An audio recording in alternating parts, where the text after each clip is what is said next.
Hello everyone, welcome back to another episode of Gaming Basic. In today's video, I'm gonna show you how to play zombie on Call of Duty Mobile. To learn how, keep watching the video till the end and don't forget to subscribe to our channel by hitting that subscribe button. Press the notification bell so that you'll never miss another upcoming upload from us.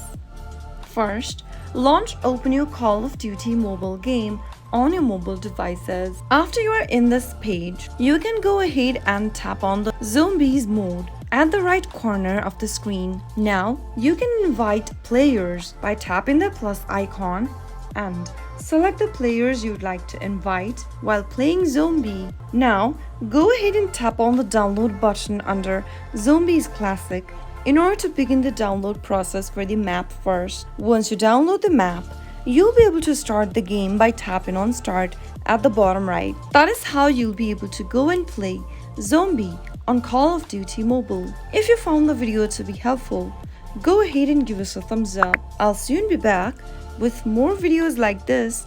Thank you for watching.